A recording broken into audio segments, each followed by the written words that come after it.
All right. Good morning, everybody. Thank you for being here. What a pleasure it is to introduce and welcome my good friend Bill Murphy from the University of Wisconsin.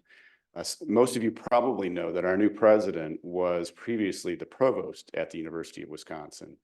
And I was getting to know him in the fall, and he said, there's this guy I know who's, leader at Wisconsin. He kind of looks, I know, Bill Murphy. He said, yeah, I said, he's my younger brother. He's like, really? I'm like, no, he's not.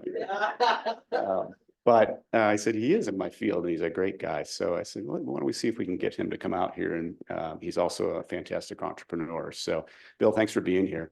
Let me tell you a little bit about Bill.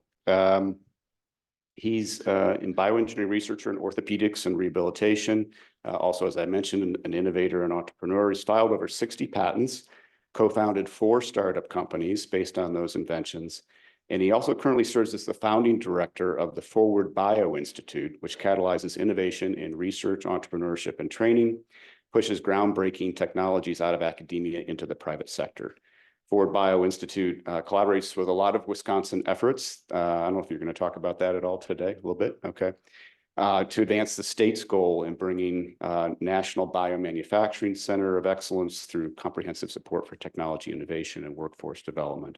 And the idea, of course, much of what we're trying to do here, effectively translate research discoveries out into societal impact. So, Bill, thanks so much for being here, and we're looking forward to your talk. Great. Thanks, Bob. Thanks so much, Bob. And it's really a pleasure to come and see what you're building here in Oregon. Incredible. What you're all building here. I just give credit to Bob because he's the most handsome person on this campus. So I'll talk a little bit about what we've done in my lab, what our approach is, and I'll give maybe a few examples of technologies that have spun out into companies. And then at the end, if there's time, I'll talk a little bit about the Forward Bio Institute as well.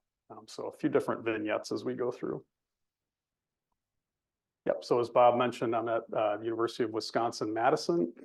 I've been there for about 20 years and involved in running a research lab, but also directing this institute that's meant to try to make sure that the impact that we're having in the lab actually translates into societal impact. Okay, so one of the ways that my lab's been described, and I really like it, is as a platform for building platforms. So that's maybe a little bit of a tongue-in-cheek way of describing that there are several different subtypes of technologies that we've focused on over the years. And they really span different broad types of technologies, the common thread being materials. So we develop new materials, and the goal is to make materials that help people. So maybe taking a 30,000-foot view of what we do, I'll start out by just describing what our approach is. So as I mentioned, we make materials that help people, and I think this starts with robust technical and scientific research. So our science has to be high quality, and we have to produce materials that have good fundamental foundation. But I think, I guess my viewpoint philosophically on academia is that sometimes that's where things end. We publish a paper, we get a grant proposal funded, it's robust technically and scientifically, and that's the end of the story. What I think is really important is that we also have to work in areas that have an accepted clinical need, where there's significant market potential. If there's not a significant market potential, it's unlikely to extend beyond that published paper. We want to pursue areas that have achievable manufacturing and scalability. So that doesn't mean we have to scale everything. It just means that we don't want to be going down blind alleys that can't eventually be scaled for manufacturing purposes. And then realistic regulatory and reimbursement. Obviously, this is something we can't absolutely know, but if at the outset of a project, it's very clear that the regulatory path doesn't scale with the market potential, then we're probably working in the wrong area. And if there's a reimbursement barrier, we at least need to understand it so that we can start designing in a way that's going to allow for a product to come out of what we're doing. So we try to apply these kinds of fundamentals to every technology that works through the lab. And as I mentioned, I'll give a few examples of what we've done in these areas, starting with this idea of mineral libraries. So the minerals that are in our bones and teeth are oftentimes taken for granted as biomaterials. These have been used as biomaterials. So calcium phosphate-based minerals have been used as biomaterials for decades. very commonly used, but they actually can be quite powerful and powerful in ways that maybe aren't entirely expected. So I'll start with a simple application of these mineral-based materials and then move to a much more complex one. The simple example is this, and this goes back actually about 25 years. We were developing mineral coatings that were formed on three-dimensional scaffolds with the goal of regenerating bone tissue. And got connected with Scott Hollister, who was at the time at the University of Michigan, is now at Emory University. And Scott really is a leading innovator in 3D printing. Back when 3D printing was not a commodity or a commonality, this is something that was really innovative at the time. And Scott was one of the pioneers in developing 3D printing technologies for polymer scaffolds. So what we did was we connected his 3D printing technology for scaffold creation with our coating technology to form minerals on the surface, with the goal of creating resorbable implants that could support bone formation in complex defects. Okay.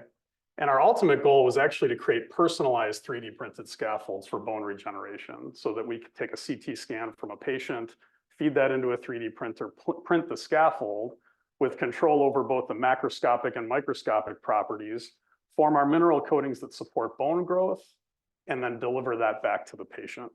And one example of some of the early work that we did in collaboration was the idea of craniomaxillofacial scaffolds, where, as you can imagine, trying to maintain the ridge line in someone's jaw structure is extremely important to their appearance, and something that's very difficult to do with common implants.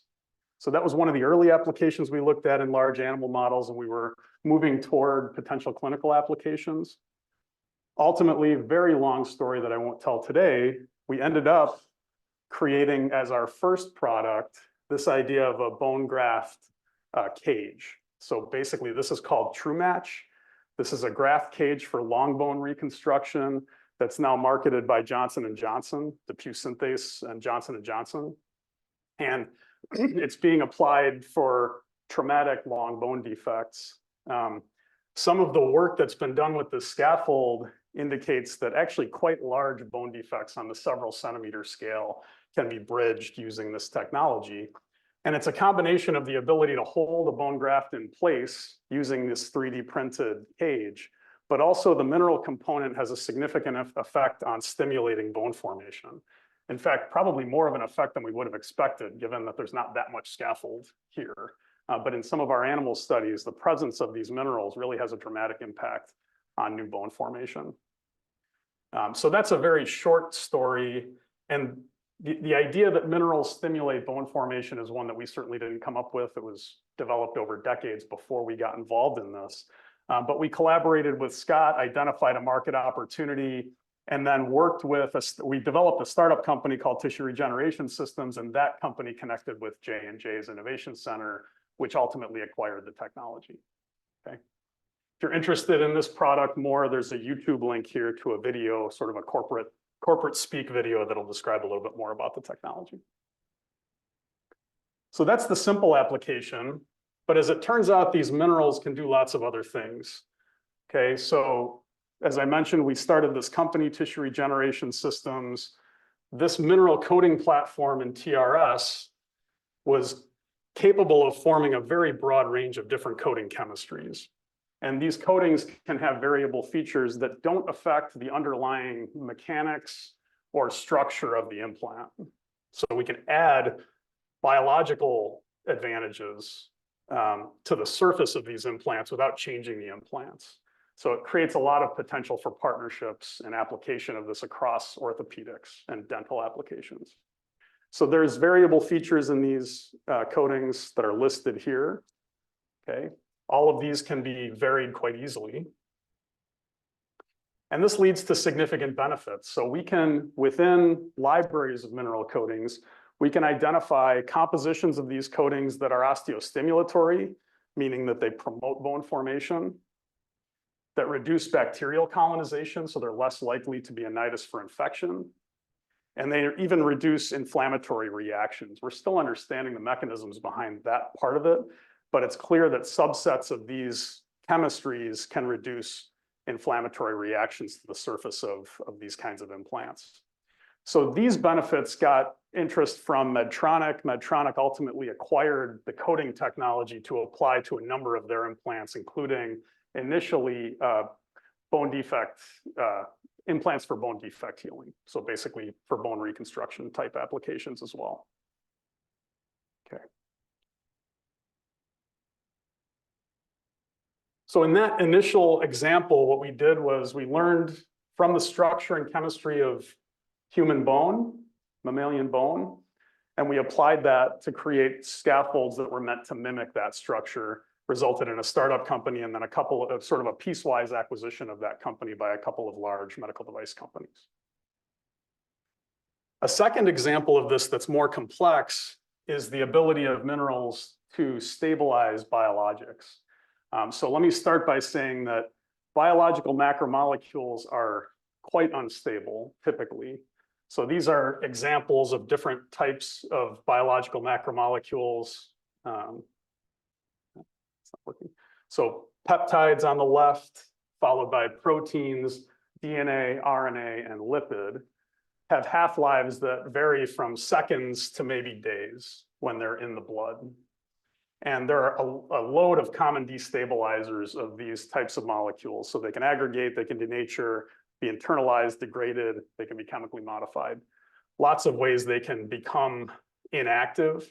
And this means that for processes like tissue regeneration, where we need these to be around for a period of time, they're not very useful in most applications unless they can somehow be maintained, preserved. Okay. Interestingly, in nature, we find that we can recover some of these types of macromolecules from fossilized remains that were produced millennia ago. Okay, so proteins have been isolated, for example, from fossils that were from 1,000 years ago. And these are, in these situations, these kinds of molecules were stable even in the presence of extreme destabilizers, radiation, temperature gradients, even global cataclysms that have occurred over millennia. So why is that? Why is it that they're that much more stable in those conditions? Well, if we look at the structure of what's typically in these fossils, we have organic muds, we have coal, we have kerogens, and we have fossilized eggshells and bones. Okay. And if we're looking for inspiration to form new materials for biomedical applications, we're less interested in the muds, the coal, and the kerogens, and much more interested in these fossilized shells and bones, because these are composed of materials that are known to be biocompatible in many applications. Okay, so these are calcium-based minerals, and they can have quite adaptable composition, everything from calcium carbonate to calcium sulfate to calcium phosphates. Okay. So we became interested in the idea of trying to mimic what fossilized shells and bones can do to stabilize biologic macromolecules. And these are a few examples. This is from a Nature article a few years ago, just showing some of the examples of things that have been isolated from nature. Okay, so what you're seeing is that DNA, RNA, protein can be isolated quite effectively from fossilized bone and fossilized eggshells. So this provides some existence proof that these materials are capable of stabilizing biological macromolecules. But of course, we can't directly use these materials because we also want the materials to be resorbable, ideally in a controllable period of time. So if we just form something that exactly mimics an ostrich eggshell, it's likely to be so stable that it wouldn't be useful to us. So we had to design for a couple of different outcomes simultaneously. Okay, so what we did to look at stabilization, and I'll give one specific example related to mRNA, but we've done this now with proteins, peptides, DNA, et cetera. I'll give RNA because it's an area that we're working on quite a bit now and into the future. We created a library of different mineral compositions that were meant to mimic aspects of natural fossilized remains. And this is the work of Josh Che, who's a really talented MD PhD student in the lab. So he created this library. He could create upwards of about 100 different mineral compositions rapidly. And then those could be screened in order to identify under which conditions we were seeing unique stabilization. Okay. And so we're starting with calcium phosphate minerals, very common to biomaterials applications, very common to biomedical applications like orthopedics. And then we're systematically adding different types of dopants. So fluoride, citrate, silicate are examples of dopants that we've added. Okay. And obviously these are mineral ions. I don't think they're generally thought of as having a unique biological effect, but they certainly do. These can have biological activity when they're released from these materials. And they can also influence both the structure, composition, and degradation of these materials. So they can be quite powerful variables as we're creating these libraries of minerals. What you're seeing on the top here is an electron micrograph of a single mineral-coated microparticle, or MCM. And I'll talk about MCMs for the next several slides. These are basically mineral microparticles, which we've incubated in a solution that supports growth of a mineral coating. And the base material or the core material doesn't change, but the coating characteristics change quite a bit. These are typically about 10 microns in diameter, 5 to 10 microns in diameter. So these can be easily added to a cell culture or injected in vivo for delivery applications. And the surface characteristics of the coatings are shown on the right-hand side here. So this is a large library of coatings that all you can appreciate have different morphologies on the surface. These morphologies result in differences in their ability to incorporate and release biologics, and also in their stability. So basically how fast they degrade, how stable they are in biological solutions. Okay. So what Josh did in this case is he took mRNA constructs. So these are lipid nanoparticles or lipoplexes that contain mRNA. He added those to mineral-coated microparticles or MCMs. And then he exposed them to a variety of different conditions, then added the particles to a cell culture to look at the activity of the mRNA. Okay. And the question was, could we, in extreme environments, stabilize mRNA against degradation and other insults that might decrease its activity?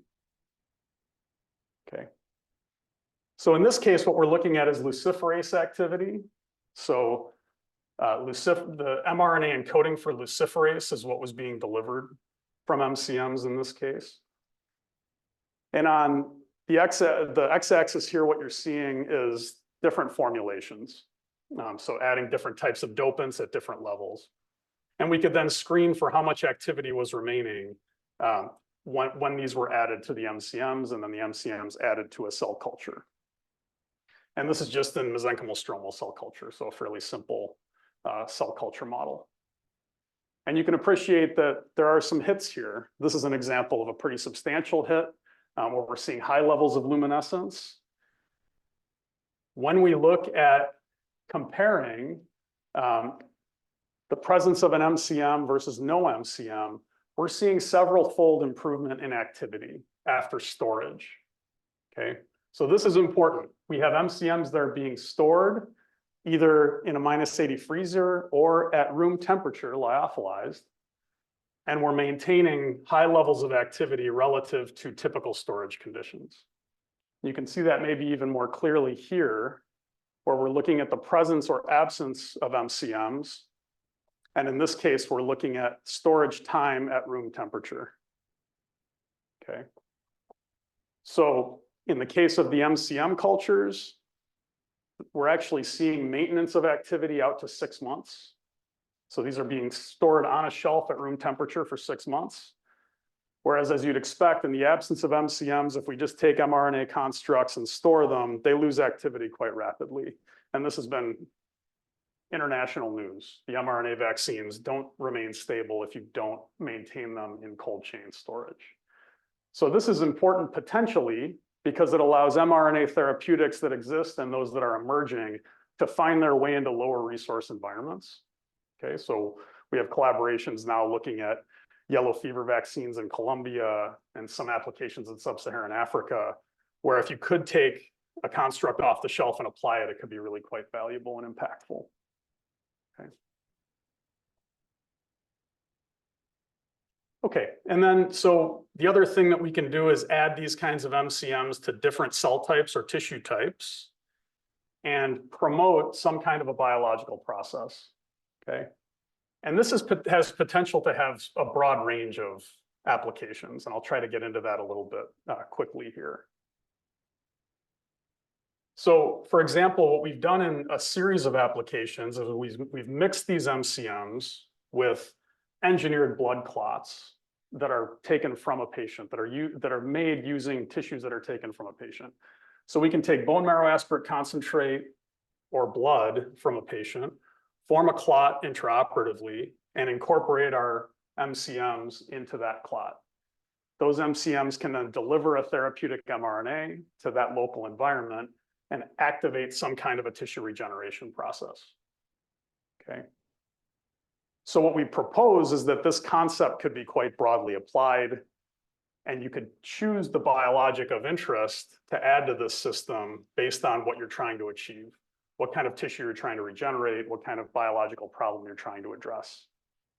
And this is an example. So this is just a pseudo-colored electron micrograph showing a single mineral-coated microparticle embedded in a fibrin clot with some cells surrounding it. So this is what the system looks like at a microscopic scale. Okay, and since we're taking materials from the patient, this has potential to be more broadly applied and potentially could be used with a variety of different types of autologous biologics that are already in use. So let me give a few quick examples of this. One of the initial applications was in spinal cord injury, where we combined mRNA, MCMs delivering mRNA with an infarct in the spine. So we created an injury in the spine in rats. We then injected MCMs delivering mRNA into the infarct. And the mRNA was encoding for chondroitinase ABC. So chondroitinase ABC is an enzyme that breaks down the chondroitin sulfate proteoglycans that are a big part of what's in the glial scar. So the concept here was to basically open up more potential for healing in the spinal cord in patients that have established spinal cord injury. So this wouldn't be for acute applications. This would be for patients that have already had a spinal cord injury. And what we found is that the chondroitinase ABC mRNA by itself actually promoted a significant amount of healing. So we could actually see some healing. We could see some reduction in the size of the infarct. So this is potentially quite exciting. And the next step is to combine this with a neurotrophin that might promote axon regrowth across the defect. And that two-pronged approach might result in really substantial regeneration across existing defects in the spinal cord. Some other applications that we've looked at: delivering mRNA encoding for BMPs, can promote bone formation in critical size defects. Delivering mRNA encoding for FGF2 resulted in a substantial improvement in wound healing in the skin. So this is a paper that was published a few years back. And then a paper that's not yet published but is under review is looking at cartilage regeneration, delivering mRNA encoding for TGF-beta. And so in this case, we have MCMs encoding for TGF-beta that are embedded into a bone marrow aspirate clot that's placed into a full thickness cartilage defect.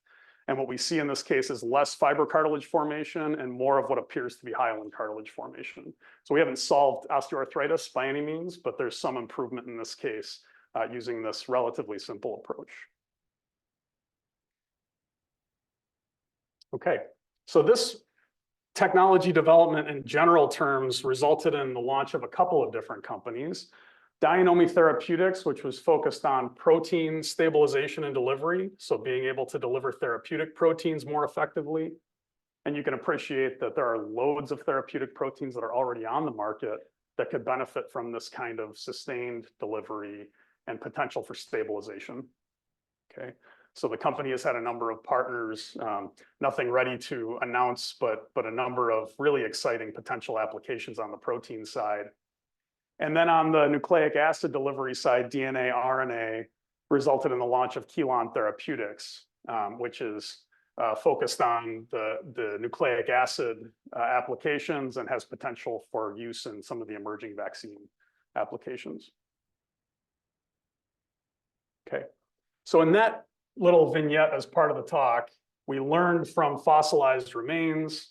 We created a library of materials that mimicked the things that were important in those fossilized remains, and then pursued a series of applications that resulted in a couple of startup companies. Neither of these have had an acquisition event, but as I mentioned, lots of partnerships that we're excited about. So I want to now shift gears to a very different class of materials and give an example that's, I guess, softer material focused.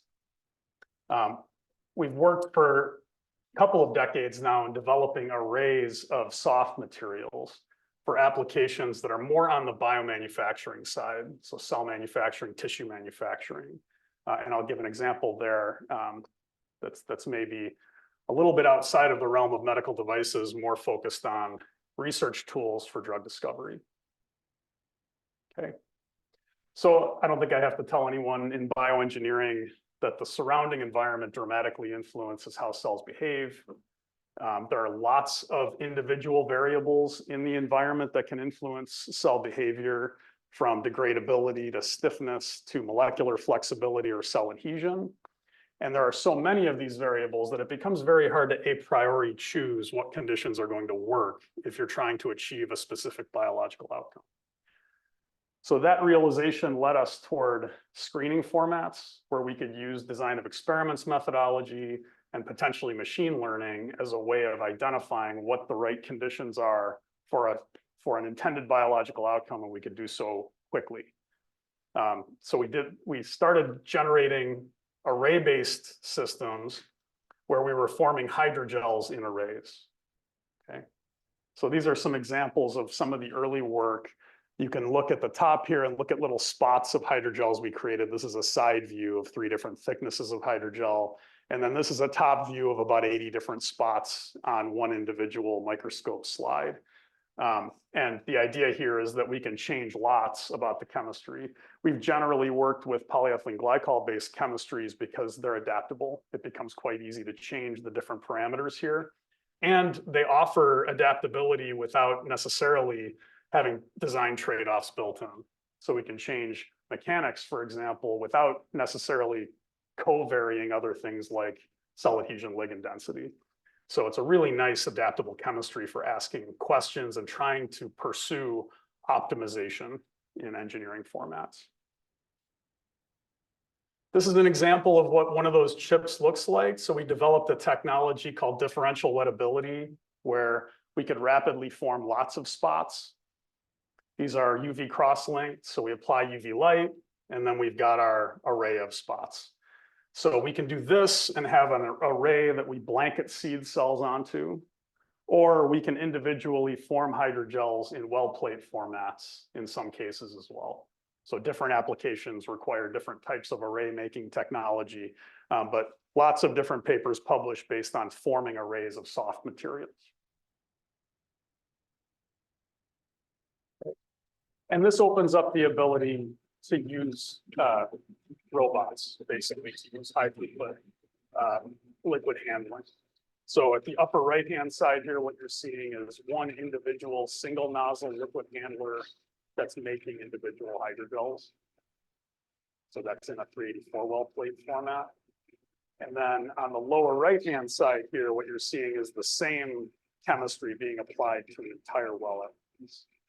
So different types of liquid handling can be used to create these kinds of materials at high throughput and then use them in a high throughput manner. And what we like about this approach is that it's high throughput. It has potential to be user independent. It's transferable, meaning that we can hand these over to the pharma industry where these kinds of techniques are quite common. It can be done off the shelf, and we can automate quantification because we can image through these materials. So we can watch what cells are doing in real time. And I'll get to more of why that's exciting to us. So here are a few different applications that are examples of what we can do with this type of technology. Okay, so on the left-hand side here, these are pluripotent stem cell derived astrocytes. Here we're watching an individual cell type in culture and simply looking at cell division and adhesion, just watching the cells crawl around. We can get some outputs there that are of interest to us. In this case, one step more complex, we have a pluripotent stem cell derived vasculature that's forming. So this is a tubulogenesis format. I say vasculature because this isn't truly a patent vasculature, right? We're not flowing fluid through it, but what you're seeing is assembly of endothelial cells into a network.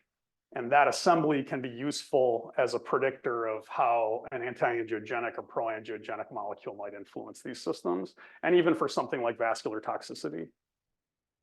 And then in this case, we're forming much more complex pluripotent stem cell derived organoids. So these are human pluripotent stem cells that are undergoing a transition from 2 dimensions to 3 dimensions and actually forming into a tissue or a pseudo tissue in 3 dimensions.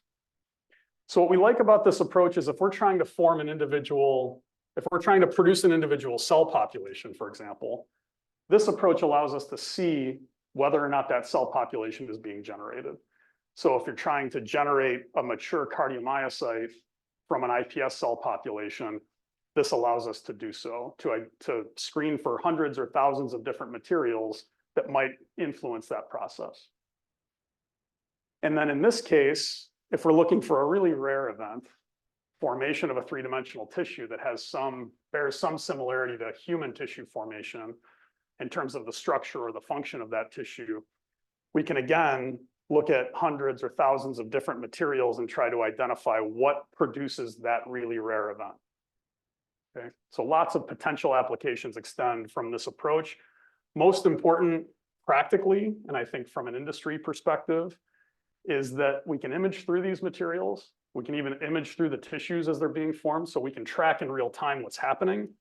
And these are open systems. So we can add very easily another cell type. We can add a potential drug candidate. We can add a potential disease insult, and we can look at the reaction of the cells or tissues to those inputs. Okay, so it creates a lot of adaptability in these systems. Okay.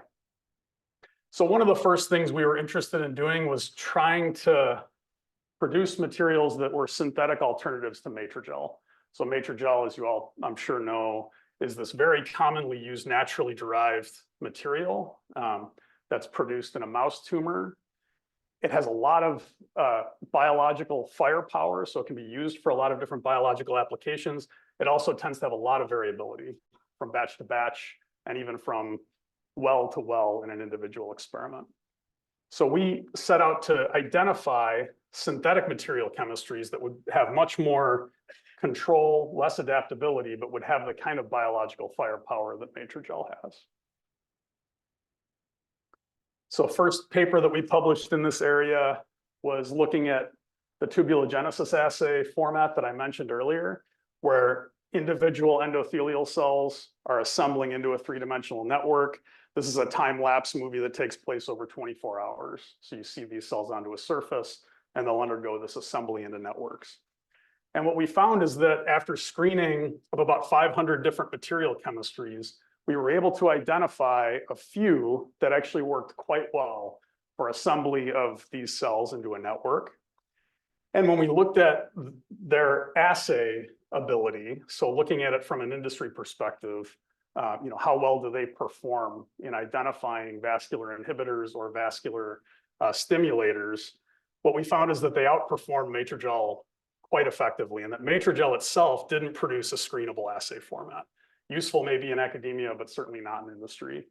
So we were able to outperform Matrigel in the context of these assays. And then this format could be used also to add other cell types in. So we could basically add other cells and look at neurovascular toxicity and other kinds of more complex applications. Okay. So that was an initial application. That resulted in launch of a company called STEM Farm, and STEM Farm was producing these kinds of customized hydrogel materials for a variety of different applications. Some examples in which we've outperformed Matrigel over the years: neurovascular assays. This is all published work. Neurovascular assays, substrates for breast cancer cell culture, neuron cultures, so where we're taking ESC-derived neurons and forming them into neural networks. In this case, was more effective. The synthetic material was more effective than laminin and matrigel substrates. And then finally, in formation of neural organoids, and in this case, what we did is we created degradable chemistries in these PEG hydrogels that would allow the cells to actually dig into the third dimension and form a tissue. But the tissue is designed to be planar. So if you followed the brain organoid literature, you know that the traditional brain organoids are formed in suspension, oftentimes in matrigel suspension, and they're large, kind of bulky systems. In this case, what we're doing is we're taking iPS-derived cells, we're seeding them onto our synthetic material, and we're allowing them to form these planar structures. So we call these planar neural organoids. Okay, and this is listed submitted. This is now in print as of just about a week ago. So when we try to form these on matrigel surfaces, they form these really sort of unusual reticular structures. When we form them on these polyethylene glycol surfaces that are optimized, we see these nice planar chemistries. So they're three-dimensional, they're about a couple of 100 microns thick, but they allow us to image through them. And as I mentioned, it's an open system. So if we want to understand how metastatic cancer grows in the brain, we can add metastatic tumor cells from a patient into this system, watch them grow, and then look at drug responsiveness, for example. If we want to look at plaques associated with Alzheimer's disease, we can induce plaque formation here and watch how the cells respond to plaque formation, particularly cells like microglia that have a now much more well-appreciated effect on development of brain disease. So lots of potential applications. This just gives you a sense of what these look like in 3D. These are just confocal reconstructions. And you can appreciate that well, it's not really going all that well, but if it went all the way to the side, you can appreciate these are a couple 100 microns thick. So they have some three-dimensional properties. So this is a technology that STEM Farm has really focused on using for drug discovery and to be able to potentially treat significant brain disease. So as I mentioned, it's this planar format. These green cells that you're seeing crawling around here are microglia. So these are human iPS-derived microglia that are incorporated into these three-dimensional neural organoids. And you can see how they're moving and changing. Importantly, changes in microglia morphology can be associated with inflammation, with neural inflammation in the brain. So we can even use morphological outputs as an initial measure of whether we're seeing changes in microglia morphology in the presence of disease or in the presence of potential treatments of disease. Okay, and we can look at phagocytosis and other kinds of things that microglia are known to do.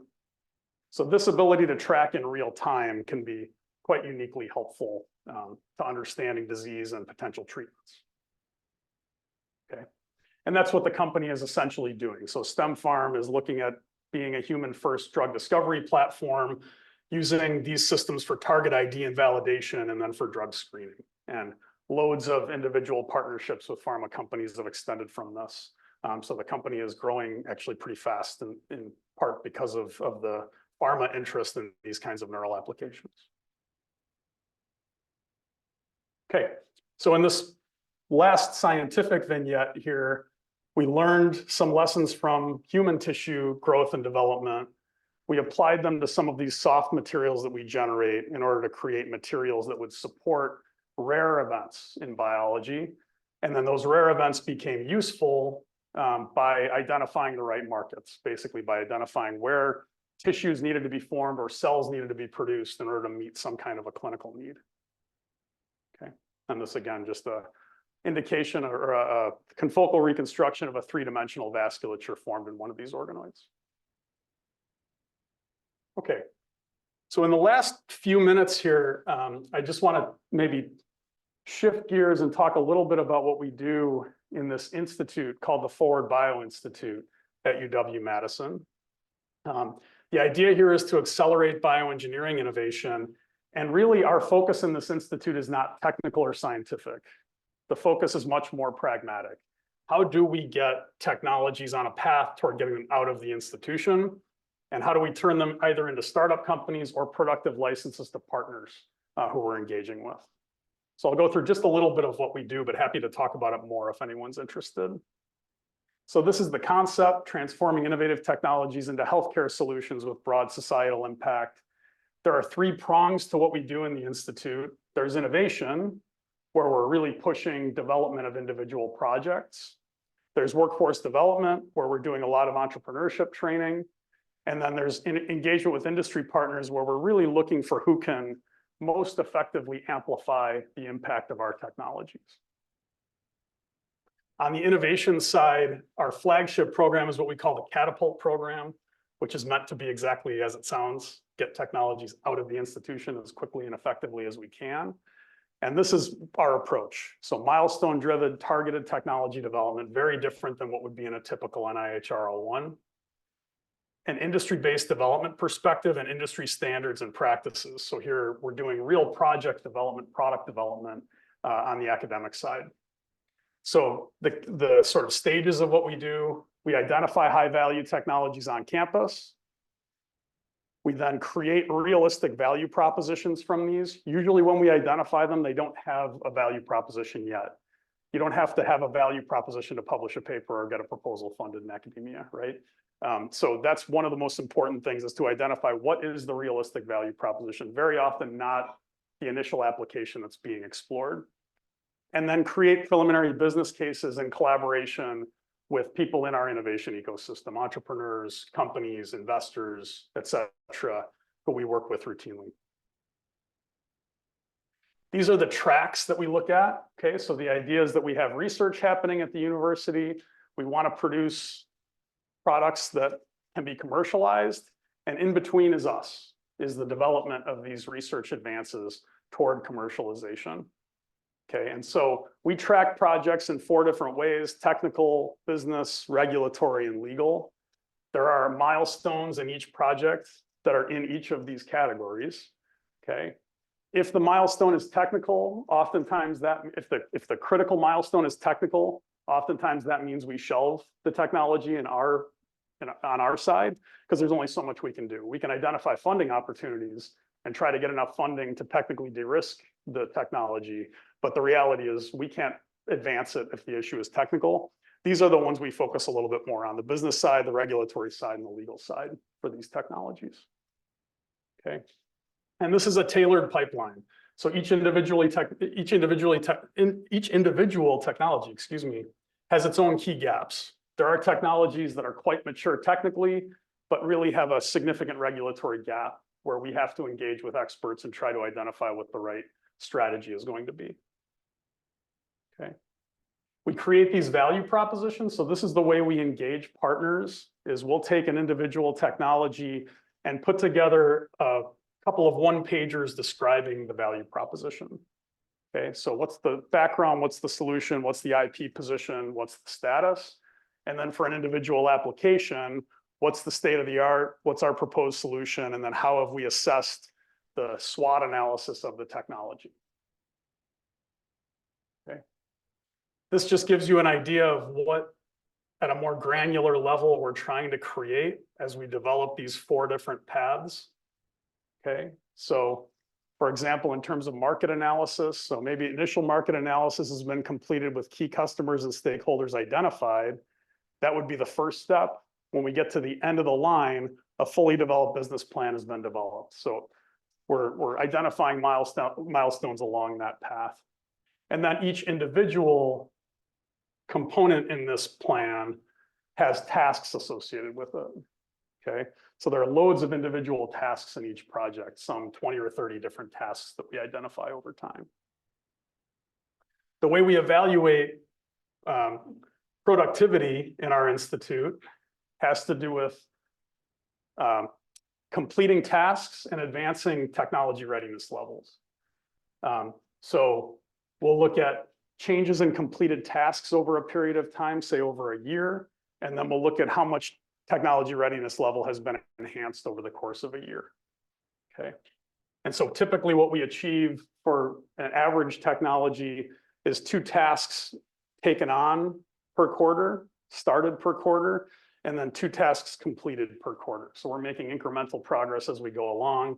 And over the course of an individual year, we'll increase the TRL level by about 1 over the course of a year. Okay, and this is a number of examples of technologies that have worked their way through the Institute. And so you can see their initial versus their current status. These are the kinds of activities that would oftentimes get done after a company launches. We're trying to change that time frame so that these things happen at the university. When the company launches, it can use investor capital or federal grant capital like SBIR grants, et cetera, to make vertical progress toward market opportunities rather than trying to spend time on strategy. Okay. So that's the approach. As I mentioned, that's a brief description of what we do. And we work with loads of partners. If anyone's interested in the model or how we approach problems, I'd be happy to talk more about it. So I think I'll stop there and thank a really wonderful group of people that are in my research group and in my institute at UW. We have loads of partners, as I mentioned, that we work with that are really generous with their time and efforts and helpful. And then we've had a really wonderful group of collaborators over time. I was able to mention only a couple, but they've been instrumental to the progress that we've made over the years. And really just very fortunate to be able to present all of the work that they've done today.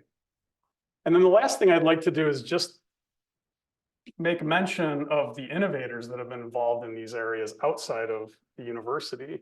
And I think this is the kind of thing that gets underappreciated. The people who've been involved in starting the 4 companies at the top here are oftentimes going without salary for significant periods of time. And they have to believe in a technology enough to take it on and really push hard on it. It's a tremendous risk tolerance that they have. And we tend to underappreciate that in academia broadly. But if you can identify people that are willing to take these kinds of risks and really push on a technology, do the nights and weekends kind of work that it takes to produce products, then they can be incredibly valuable to your broader ecosystem. And then a number of partners that have believed enough in these technologies to invest in them or partner with them or acquire them. So yeah, like I said, we've been super fortunate to work with so many great folks. Thank you, and I'd be glad to discuss anything that you're interested in.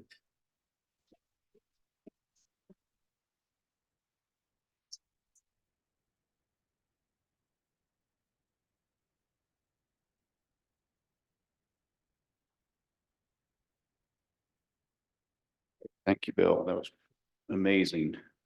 Let's open it up for questions. We got some time for discussion. We got some microphones going around. Hello. Okay.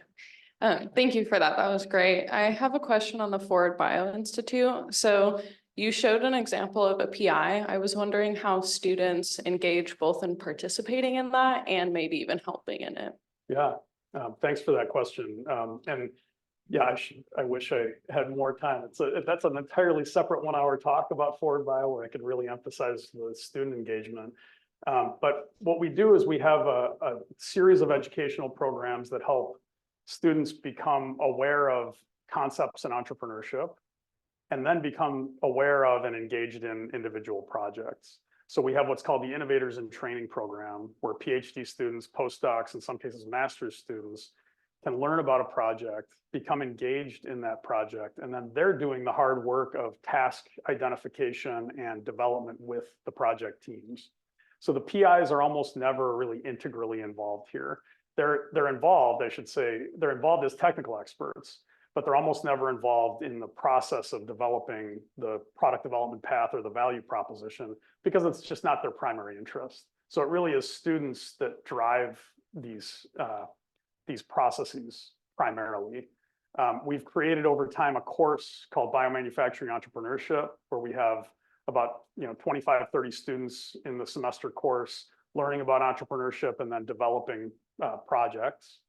And then we also have a master's program that we helped create at Wisconsin called the BIDE program. So this is bioengineering, design, and entrepreneurship. And students in that program become engaged in our projects as well. So there are project teams that get formed from these sort of pasting together these different talents to form the teams that identify and take on these tasks.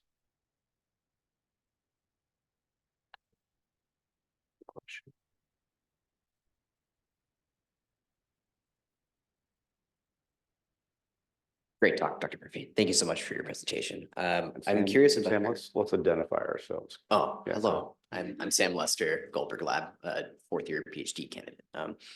I'm very interested in your microparticle, the mineral coating that you have. The first question I have is what's the rate of clearance of this microparticle? And is it also radiographically sensitive? Can you see it in an X-ray? Thank you. So yes, it does resorb over time, and the time frame of resorption is dependent on the composition of the coating. So, and there are dials we can turn. We form a standard calcium phosphate coating, and we form a hydroxyapatite type coating. Those can degrade, over the course of maybe a few weeks to maybe a couple of months, depending on the location in vivo. If we add fluoride and we dope that into the coating, we form coating characteristics that are a little bit more fluoride substituted and therefore a little more stable. Same concept behind what's in fluoride toothpaste, right? So it becomes more stable. That can result in degradation that can occur over the course of months. And then if we add, for example, more carbonate to these, we substitute in carbonate, we can create chemistries that resorb quite quickly over the course of even a week. So that can vary quite a bit. As far as radiographic sensitivity, we generally don't see these, no, because they're dispersed. If we were to bulk them up in a bone defect or something like that, then we probably would be able to see them. We have substituted in barium as a contrast agent, and we can see them in that case because we can actually form that as part of the coating if we want to see what's going on. But no, we generally don't with the native materials. So much.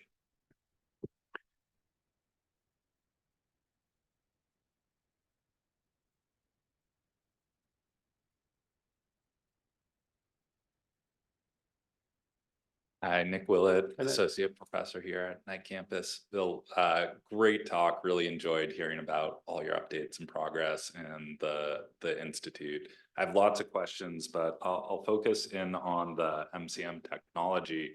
And I was curious about what the IP process was for that technology. It seems like there are a bunch of different directions with it.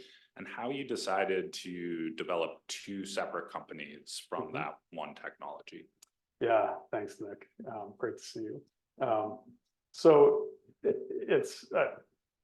I mean, that's probably a 2-hour conversation about how the IP. So, and to your point, there are lots of calcium phosphate based materials. So it's not as though we could file an initial piece of IP that has composition claims around calcium phosphate minerals, right? That's not gonna work. So the initial IP, if I recall correctly, this goes back quite a long way. The initial IP had to do with compositions that would support incorporation and release. But even that got narrowed quite a bit over time to very specific subsets of conditions. And so that's part of the reason why the IP landscape got fractured. So there are applications that focus on delivery of protein biologics, small molecules, mRNA, DNA, and then within those families, so for example, there's IP related to RNA, DNA delivery, but that didn't cover stabilization.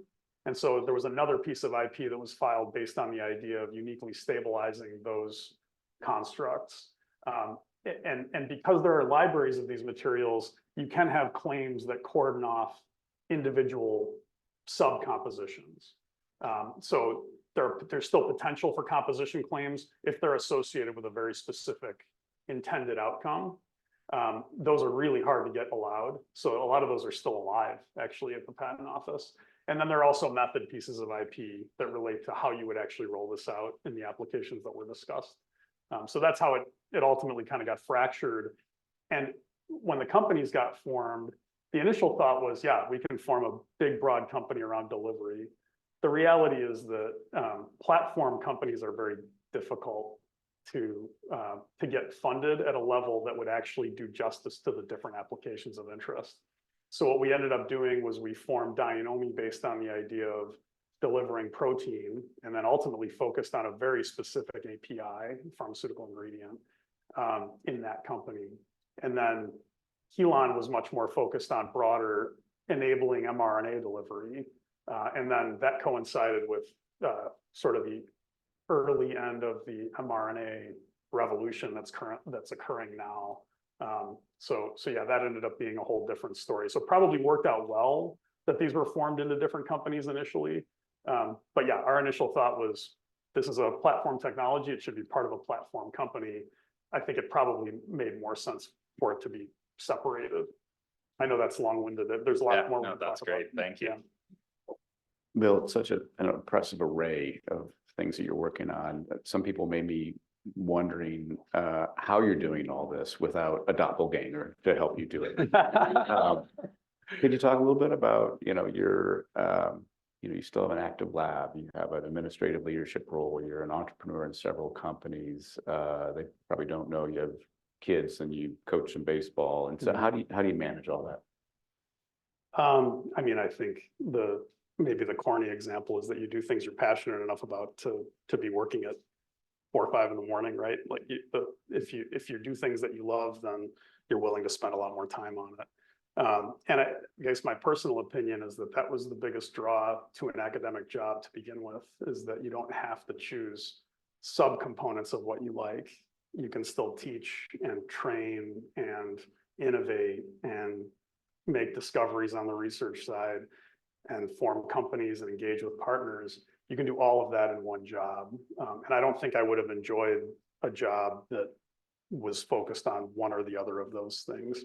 That's the sort of the corny answer. The real answer, or maybe the more pragmatic answer, is that there's great people involved in all of these projects, both at home and on the academic and industry side. And I've been really fortunate to connect with people who are as passionate about these technologies as I am, and really driven. So if there is a secret, that's the secret. Thanks. Questions? I do have one question. So Paul Dalton, I run a lab here. I've been working in spinal cord injury for a while, so it's quite interesting. And of course, we always dig into the details of the injury. So I imagine you did like some kind of impact to cause that, and then you went in how long afterwards? 3 weeks. Okay, it was 3 weeks afterwards. So did you do like shams as well? And the other question I have is like, something significantly improved, but significance takes on different levels, right? Yes. So Yes. did you find like all the animals in that group were significantly different, or was it, just through statistics that there was an improvement? Yeah, thank you. That's a great question. And I'll say, just as a caveat, we didn't expect there to be a functional improvement. The purpose of that study was to determine whether we could turn on chondroitinase production in the defect, and whether we could see any measurable degradation of chondroitin sulfate proteoglycans in the infarct. And so when we were doing functional outcome measures, we were surprised to see a significant increase. And I would say, to your question, I think it was statistically significant. I wouldn't say that it was dramatically biologically significant. And I think my personal opinion is that chondroitinase by itself is unlikely to address fully the issue, especially for larger scale defects that would be in large animal models and in the human. I think it's going to have to be paired with some way of promoting axon regeneration. But I think it's important for established spinal cord injury to clear a little bit of the pathway to allow for axon regeneration to occur. So the other piece of this, and it gets really into the weeds, is that the impact injury that we used didn't produce it produced defects that did heal to a significant extent. So our more recent studies that we don't have results for yet are higher impact meaning basically more injury. And I think in those cases, it'll be easier to identify whether there's a therapeutic impact or not, or a significant improvement in efficacy or not. But I don't suspect that this in and of itself will produce durable healing in a large animal model. I think it's going to be a multi-pronged strategy. All right, we're right about the top of the hour, and there'll be time for continued discussions throughout the day. But let's thank Bill again for a fantastic.